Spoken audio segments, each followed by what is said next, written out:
ज्येष्ठ मास के कृष्ण पक्ष की अमावस्या तिथि को ही सावित्री ने अपने पति सत्यवान के प्राण यमराज से बचाए थे। तभी से इस दिन वट सावित्री व्रत रखा जाता है। इस व्रत को करने से अखंड सौभाग्य की प्राप्ति होती है। तो आइए इसकी कथा आरंभ करते हैं। पौराणिक कथा के अनुसार मध्य देश में अश्वपति नाम के धर्मात्मा राजा था। उसकी कोई संतान नहीं थी।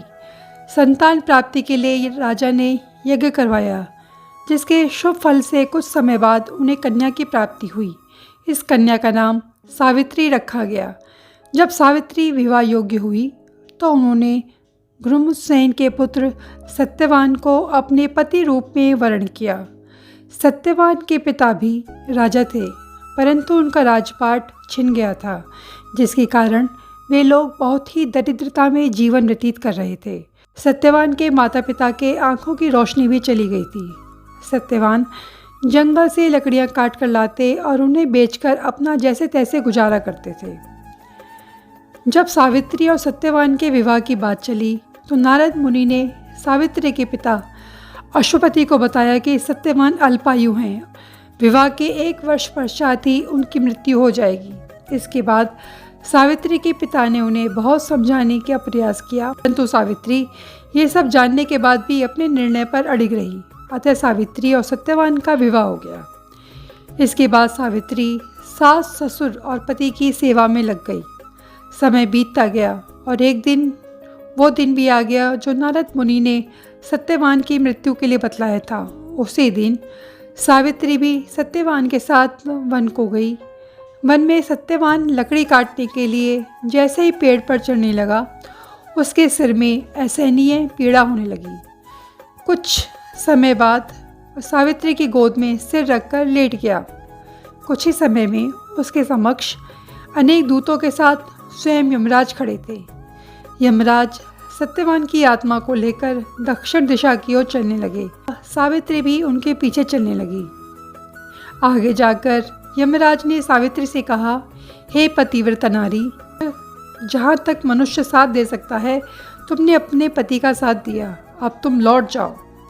इस पर सावित्री ने कहा, जहाँ तक मेरे पति जाएंगे वहाँ तक मुझे जाना है, यही सनातन सत्य है। यमराज सावित्री की वाणी सुनकर प्रसन्न हुए और उनसे 3 वर मांगने को कहा। सावित्री ने कहा, मेरे सास ससुर अंधे हैं, उन्हें नेत्र ज्योति दें। यमराज ने तथास्तु कहकर उसे लौट जाने के लिए कहा और आगे बढ़ने लगे। तो सावित्री यम के पीछे पीछे ही चलती रही। यमराज ने प्रसन्न होकर उन्हें वर मांगने के लिए कहा। सावित्री ने वर मांगा, मेरे ससुर का खोया हुआ राज्य उन्हें वापस मिल जाए। इसके बाद सावित्री ने यमदेव से वर मांगा, मैं सत्यवान के 100 पुत्रों की माँ बनना चाहती हूँ, कृपा कर आप मुझे ये वरदान दें। सावित्री की पति भक्ति से प्रसन्न हो सावित्री से तथास्तु कहा। इसके बाद सावित्री ने कहा, मेरे पति के प्राण तो आप लेकर जा रहे हैं, तो आपके पुत्र प्राप्ति का वरदान कैसे पूर्ण होगा।